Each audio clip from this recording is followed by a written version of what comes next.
정보자산 보호를 위한 핵심 직무, 보안 엔지니어링. 이번 시간에는 정보보호 담당자의 직무를 수립하고 인적보안 절차를 수립해 보겠습니다. 또한 정보자산 지킴이 보안면과 함께 인적보안 절차에 따라 정보자산 회수 시 적용되는 산출물을 확인해 보겠습니다. 자, 그럼 준비되셨나요? 보안 엔지니어링, 인적보안 대책 수립하기. 오늘의 수행 목표입니다. 여러분은 학습을 통해 조직 내 중요 정보자산을 취급하는 직무를 정의하고 해당 직무를 수행하는 주요 직무자를 지정할 수 있습니다. 그리고 직무의 권한 오남용을 예방하기 위해 정보보호 관련 직무분리 기준을 수립하여 직무별 역할과 책임을 지정할 수 있습니다. 또한 중요 정보를 취급하는 주요 직무자를 지정하고 주기적으로 주요 직무자 현황을 관리하여 인적보안 대책을 완성할 수 있습니다.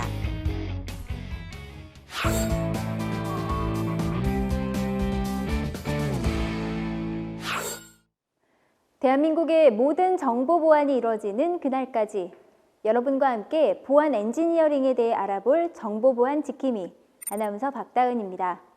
이번 시간에는 여러분과 함께 인적보안 대책 수립하기에 대해 알아보기 위해 이대범 강사님을 자리에 모셨습니다. 강사님, 안녕하세요. 안녕하세요.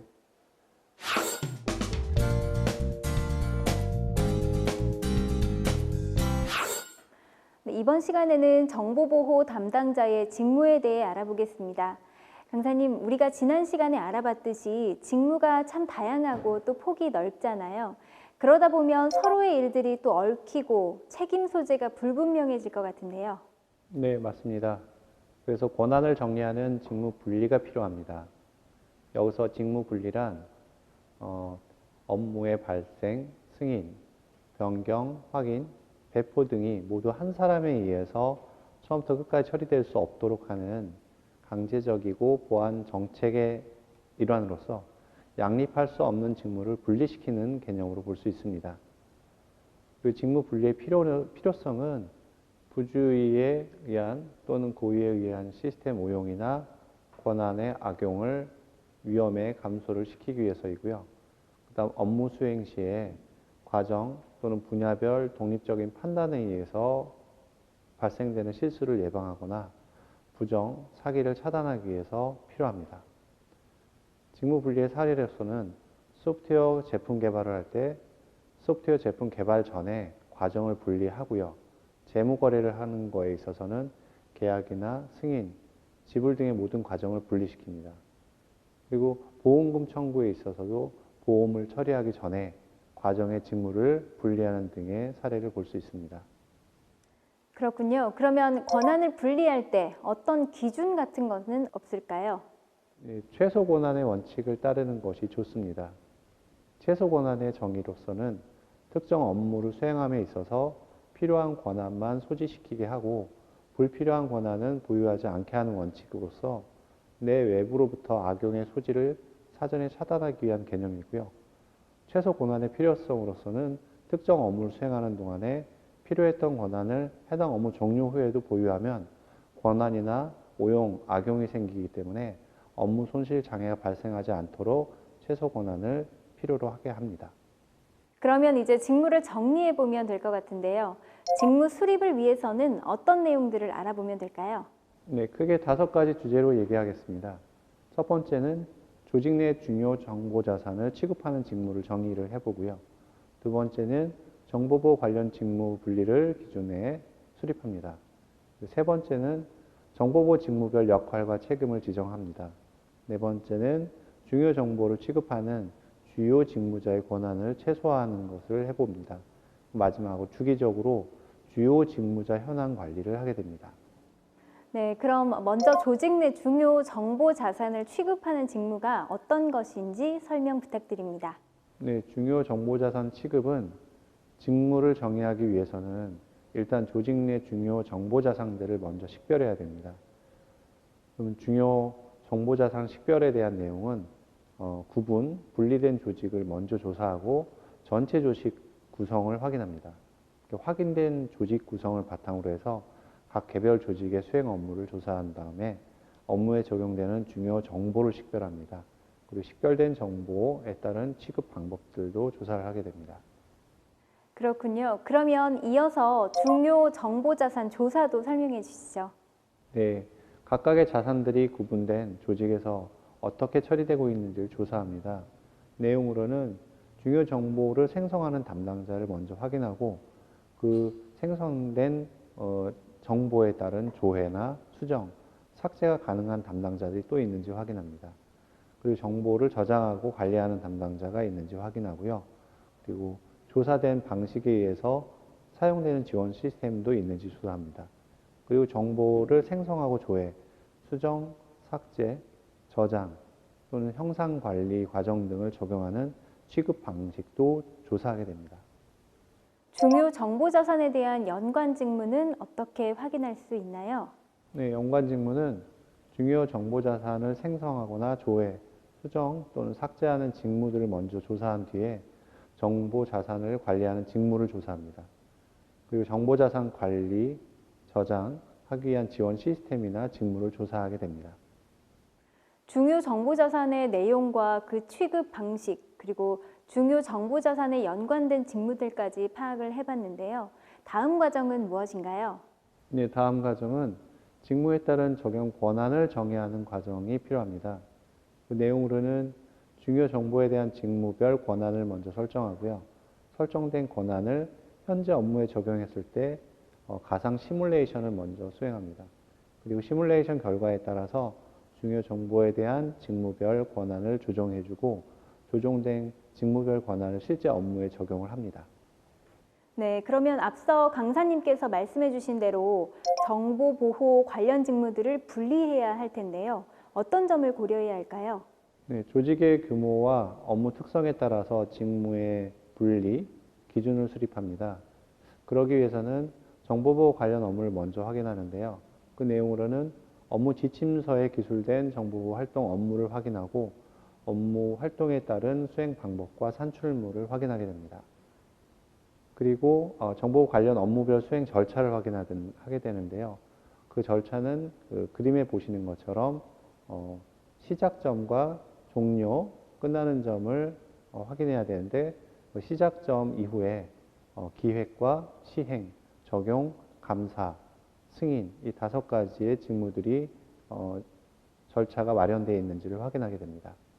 관련 업무와 업무 수행 절차를 확인했으니 이제 그에 따라서 직무 분리 기준을 수립하면 되는 거군요. 네, 맞습니다. 정보보호 활동을 수행 순서에 따라서 단위 업무별로 구분을 하는데요. 구분된 단위 업무에 대해서는 전후 업무의 권한과 비교해서 절차적인 의존성이 있는지를 확인합니다. 강사님, 이제 직무별 역할과 책임을 어떻게 지정하면 좋을지 설명 부탁드립니다. 직무 분리 기준에 따라서 정보보호 직무별 역할과 책임을 할당합니다. 내용으로는 정보보호 관련 업무를 기획, 시행, 적용, 감사, 승인 이 5가지 과정으로 구분을 하는데요. 전체 조직에 대한 정보보호 관련 업무를 각 과정에 따라서 역할과 책임을 할당하게 되고요. 그리고 할당된 역할을 포괄할 수 있는 책임을 다시 정의합니다. 이어서 우리가 앞서 얘기했던 최소 권한의 원칙을 적용해 볼 차례가 된 것 같은데요. 중요 정보를 취급하는 주요 직무자의 권한을 최소화하는 방법 무엇일까요? 네, 먼저 조직 내의 중요 정보를 식별해야 됩니다. 이 내용으로는 조직의 전체 업무에 대해서 정보 취급 업무를 먼저 조사하고요. 조사된 정보 취급 업무 중에서 분실, 파손, 임의 삭제가 발생할 경우에 어떤 영향이 있는지 업무를 도출하게 되고요. 도출된 업무에 대해서 적용적인 직무를 조사하고 해당 직무에 사용되는 정보를 먼저 조사합니다. 그리고 사용자나 관리자 등에 따라서 조사된 정보의 취급 방법을 조사하고요. 조사된 정보 전체를 대상으로 해서 우선순위를 식별하게 됩니다. 그럼 이 다음에는 어떤 과정이 필요한가요?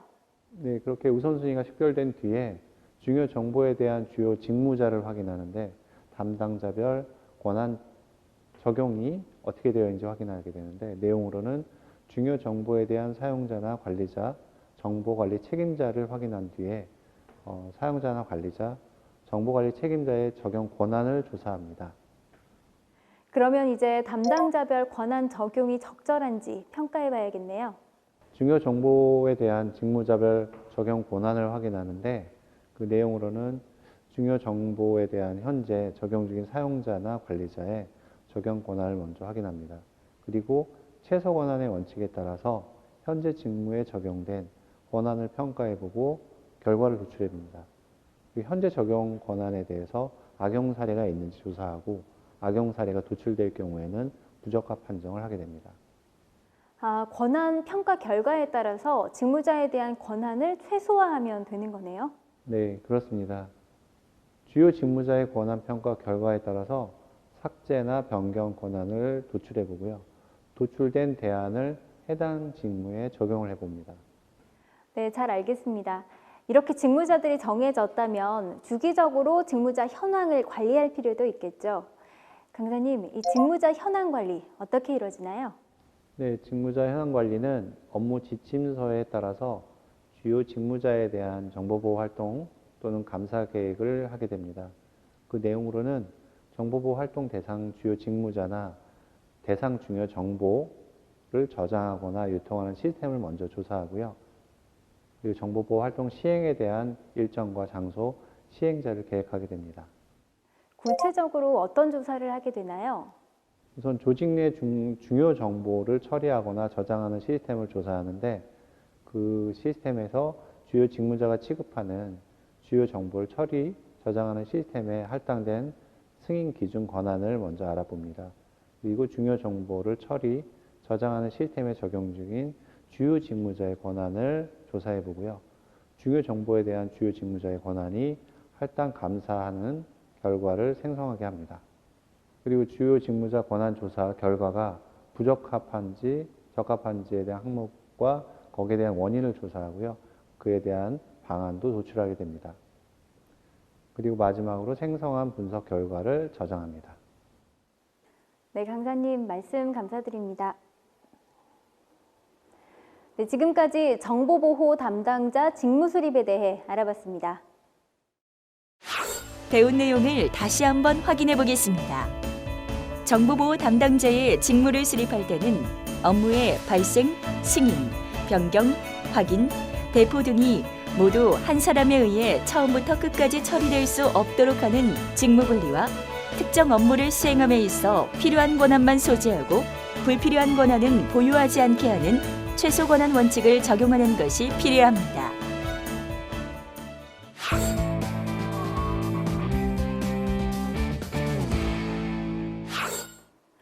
네, 이번에는 인적 보안을 확립하는 절차에 대해 알아보겠습니다. 강사님, 본격적인 인적 보안 절차 수립에 대해 앞서서 저희가 알아야 할 사항이 있을까요? 네, 절차적 보안에 대해서 한번 짚어봤으면 좋겠습니다. 절차적 보안이라 절차상의 취약성을 따져보는 것인가요? 네, 비슷한 개념입니다. 일단 절차적 보안의 정의를 보시면요. 특정 목표 달성을 위해서 업무 수행 시에 해당 업무 과정상의 절차를 무시하거나 생략함으로써 발생할 수 있는 업무 위협을 탐지 또는 제거하기 위한 재반 활동으로 얘기할 수 있고요. 그러한 보안 요구 사항들은 직무 분리 또는 최소 권한 등을 적용하여서 보안 요구 사항을 정의할 수 있습니다. 그리고 절차적 보안 적용 대안을 마련해서 대응 방안을 수립하게 됩니다. 네, 사례를 표를 보면서 말씀드리겠습니다. 우선 휴가라는 업무에 대한 내용으로 살펴보겠는데요. 휴가에 대한 업무는 휴가원을 제출하고 휴가를 가게 되는데 그 절차의 문제로 휴가원 작성을 하는데 거기에 따른 승인과 제출 그리고 휴가를 가게 되는 절차가 있습니다. 여기에 대한 취약점으로는 휴가원 승인자나 수신자가 휴가원 작성자와 동일한 경우에 어떤 위협이 있냐면 휴가원 작성자가 할당된 휴가 일수를 수정해서 악용할 수가 있습니다. 그렇기 때문에 여기에 대한 대응 방안으로서 작성자와 승인자가 휴가원 수신자를 다 분리해서 각각 내용을 확인하게 하는 방법이 있습니다. 그렇군요. 그럼 이제 절차적 보완에 따라서 인적 보완 절차를 수립해 보도록 하겠습니다. 인적 보완이라면 대표적으로 임직원의 직무 변경, 퇴직 시에 발생할 수 있는 사내 정보 보호를 말하는 것인가요? 네, 그렇습니다. 퇴직하거나 직무가 변경이 되면 인사과에 보고를 하게 되잖아요. 그럼 인사과가 정보 보호를 다루게 되는 건가요? 꼭 그렇다고 볼 수는 없습니다. 관련 부서나 개발팀도 다루게 됩니다. 일단 부서의 이행 절차 수립부터 알아봐야 되겠는데요. 임직원의 퇴직이나 직무 변경 시에 해당 임직원의 직무 변경에 의한 업무 영향을 먼저 산정하게 됩니다. 그리고 전체 조직 구성을 확인한 다음에 단위 조직의 개별 임직원별 직무를 먼저 확인하고요. 그리고 각 조직별 직무에 대해서 보완 업무 적용 직무 여부를 평가를 하게 됩니다. 표를 보시면서 설명드리겠는데요. 조직에서 인사팀이나 개발팀이 있는데 인사팀에 대해서는 직무가 인사관리나 그에 따른 급여관리가 있겠고요. 거기에 대한 보완 업무 적용이나 직무 여부는 보완 업무 적용 직무 여부에 따른 인사 관련 서류 또는 서류를 보관한 캐비넷 접근 권한 등을 들 수 있겠고요. 급여 관리로서는 연봉계약서나 근로계약서에 대한 서류를 보관하는 캐비넷에 대한 접근 권한 그런 것들이 직무 적용 여부라고 볼 수 있겠습니다. 그리고 개발팀에 대해서는 직무가 시스템 개발이고요. 거기에 대한 보완 업무 적용으로는 시스템 개발 지원 시스템 접근 권한 그리고 정보 시스템 실 수립 가능 여부 등을 둘 수 있겠습니다. 업무 범위에 따라 보완 업무 적용 조직이 달라질 수가 있겠군요. 절차 수립 이후에는 어떻게 되나요? 네, 절차 수립 이후에는 보완 업무 적용 직무에 대해서 퇴직이나 직무 변경에 의한 보완 자산을 도출하게 되는데 그 내용으로는 보완 업무 적용 직무에 따른 업무 장소, 시설, 장비, 산출물들을 조사하고요. 그리고 거기에 적용되는 지원 정보 시스템을 조사합니다. 조사된 업무 장소나 시설, 장비, 산출물과 지원 정보 시스템에 대한 악용 사례가 있는지 확인하고요. 악용 사례가 도출될 경우에는 해당 자산을 보완 자산으로 결정을 하게 됩니다. 보완 자산에 대한 그 사례를 보면은 인사팀 같은 경우는 직무가 인사관리가 있을 테고요. 거기에 대한 보완 직무는 인사 관련 서류 보관 캐비닛을 관리하는 것이 있겠고 인사관리 시스템을 관리합니다. 여기에 대해서 보완 자산으로는 캐비닛 열쇠가 있을 수 있고요. 그 다음에 인사관리 시스템에 대한 보완 자산으로는 접근 계정 정보가 보완 자산이라고 볼 수 있겠습니다. 인사부서에서는 회사의 정보 자산들도 회수해야 하지 않을까요? 예, 그렇습니다.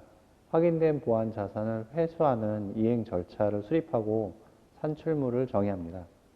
내용으로는 확인된 보완 자산을 회수하는 이행 절차를 수립하는데 거기에는 확인된 보완 자산의 유형을 먼저 확인하고 보완 자산 유형에 대한 접근 권한과 활용 절차를 조사합니다. 조사된 접근 활용 절차의 시작 지점을 확인한 다음에 거기에 대한 자산 회수 방법도 도출합니다. 자산을 회수할 때 산출물의 종류를 정의하고요. 회수 시에 적용되는 산출물의 작성자나 결제 경로, 제출처를 결정하게 됩니다. 그리고 자산 회수 시에 산출물의 양식도 작성하게 됩니다. 인사조직 외에도 중요하게 관련된 부서가 있나요? 네, 시스템 운영 관련 부서인데요. 역시 인사 부서만큼 인적 보완 절차 수립에 빼놓지 말아야 될 부서입니다. 그런가요? 이 시스템 운영 관련 부서의 이행 절차 수립 내용은 어떻게 되는지도 설명 부탁드립니다. 네, 첫 번째로는 임직원의 퇴직이나 직무 변경 시에 해당 임직원의 직무 변경에 의한 업무 시스템을 확인합니다. 그 내용으로는 전체 조직 구성을 확인하고요. 조직별 직원의 직무를 확인합니다. 그리고 나서 각 조직별 직무에 대한 업무 지원 시스템 적용 여부를 조사하게 되고요.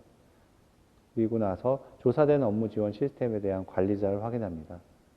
이 관리자에 대한 확인은 조직의 직무별 적용되는 전체 업무 시스템에 대해서 해당 시스템에 대한 사용자 계정을 관리하는 관리 담당자의 책임을 조사하게 됩니다. 확인된 확인된 계정이나 권한을 회수하는 절차도 필요하겠네요. 네, 맞습니다. 확인된 계정이나 권한을 회수하는 절차를 먼저 수립하고요. 관련 산출물을 정의하는데 그 내용으로는 확인된 업무 시스템에 대한 접근 권한을 회수하는 절차를 수립한 뒤에 업무 시스템에 대한 접근 권한을 회수하는 절차에 적용되는 산출물을 적용합니다. 임직원의 퇴직 및 직무 변경 시에 인사부서, 시스템 운영 관련 부서가 절차를 수립하고 이행하는 과정을 살펴봤습니다. 주요한 두 조직 외에 또 관련된 조직이 있을까요? 네, 정보보호 조직 역시 이행 결과 확인 절차를 수립해야 됩니다. 정보보호 조직은 정보자산 회수에 적용되는 산출물의 관리 방법을 조사해야 되고요. 그 내용으로는 조직도를 확인해서 전체 조직에 대해서 수행 직무를 일단 구분하고 전체 직무에 대한 보안 자산을 확인합니다. 임직원의 퇴직이나 직무 변경에 대한 보안 자산 회수에 적용되는 산출물들을 조사하고요. 보안 자산 회수 적용하는 산출물의 관리 책임자를 조사하게 됩니다. 그리고 보안 자산 회수 적용 시에 그 관리 방법에 따른 산출물의 보관 방법도 조사합니다. 그리고 보관 주기를 조사하고 그 표에 보시는 것처럼 인사 조직일 경우에 자산 관리에 대한 직무가 있고 거기에 대한 보안 자산으로 캐비넷 열쇠가 있었고요. 적용 산출물로서는 자산 반납, 수령 확인서가 있고요. 그에 따른 담당자가 구비해야 되는 산출물에 대한 담당자는 총무팀장이 그 일을 수행하게 합니다. 산출물 관리 방법을 조사해야 하는 거군요. 이어서 설명 부탁드립니다. 네, 업무 지원 시스템 접근 권한 회수 업무에 적용되는 산출물의 관리 방법을 조사해야 됩니다. 그 내용으로는 조직도를 확인하고 또 전체 조직에 대한 수행 직무를 구분한 다음에 전체 직무에 대해서 직무상 접근할 수 있는 업무 지원 시스템을 확인합니다. 그리고 임직원이 퇴직이나 직무 변경에 따른 업무 지원 시스템에 대한 권한을 회수하는 적용 시스템을 산출물을 조사하고요. 업무 지원 시스템에 대한 권한 회수에 대해서 적용되는 산출물의 관리 책임자를 조사합니다. 그리고 업무 지원 시스템에 대해서 권한 회수에 적용되는 산출물의 관리 방법도 조사합니다. 그리고 각 산출물에 대해서 분석 방법이나 평가 만족 기준을 수립해야 되는데요. 임직원이 퇴사하거나 직무 변경 시에 적용되는 각 산출물에 대해서 우선 분석 방법을 도출하고요. 그리고 각 산출물에 대해서 분석 결과에 만족도에 대한 기준을 수립합니다. 그러면 이렇게 파악된 각각의 산출물들은 어떻게 처리해야 하나요? 네, 각 산출물에 대해서는 분석 방법과 평가 만족 기준을 수립해서 임직원이 퇴사하거나 직무 변경 시에 각 산출물에 대해서 분석 방법을 먼저 도출하고 각 산출물에 대해서 분석 결과의 만족 기준을 수립하게 합니다. 그렇군요. 정보보호 조직은 인사부서와 시스템 운영부서의 정보보호 정책을 아우르는 조직이어야 하는 거네요. 네, 그렇습니다. 정보보호 조직은 단기나 장기에 대한 인사부서 그리고 시스템 운영 관련 부서가 수행한 퇴직한 임직원의 직무 변경, 이행 결과를 조사하고 일정을 수립합니다. 그리고 각 일정별로 조사 범위를 결정하고요. 조사 범위에 따라서 조사 대상, 산출물 책임자를 바탕으로 이행 결과 조사 일정을 수립합니다. 네, 강사님 말씀 감사드립니다. 네, 지금까지 부서별 인적 보안 절차 수립 과정, 그리고 정보보호 조직이 해야 할 일들에 대해서 알아봤습니다. 그럼 우리의 보안맨이 오늘은 어떤 일을 하고 있는지 만나봐야겠죠? 보안맨 나와주세요.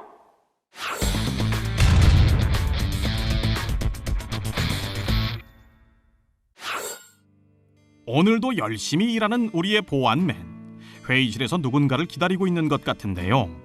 근데 보안맨이 좀 울적해 보이는군요. 박 과장이 보안맨을 찾아왔네요. 둘이 무슨 일이 있는 건가요? 박 과장이 보안맨에게 노트북, USB 보안 카드 등 본인이 쓰던 물건들을 건네주고 있군요.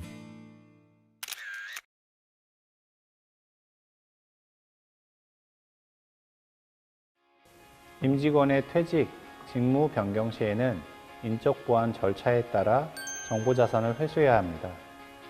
자산 회수 시에 적용될 산출물의 양식을 미리 준비하고 퇴직 임직원이 자산을 반납할 때 수령했다는 근거를 남겨서 정보자산이 유출되지 않도록 관리해야 합니다.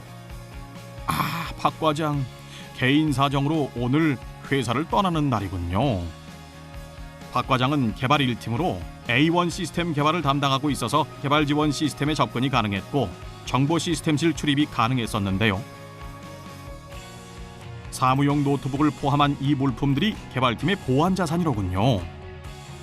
박 과장이 작성해온 자산 반납 확인서를 보안맨이 꼼꼼히 확인합니다. 자산 반납 수령 확인을 마쳤으니 박 과장을 떠나보내야겠군요. 끈끈한 동료애로 끝까지 조직의 정보 자산을 지켜냅니다. 보안맨, 이별은 슬프지만 그래도 미션 완료네요. 배운 내용을 다시 한번 확인해 보겠습니다. 절차적 보안이란 특정 목표 달성을 위한 업무 수행 시 해당 업무 과정상의 절차를 무시하거나 생략함으로써 발생할 수 있는 업무 위협을 탐지 제거하기 위한 재반 활동입니다. 절차적 보안 적용을 위해서는 업무별 절차에 따른 취약점과 위협을 판단하고 이에 대한 대응 방안을 수립해야 합니다.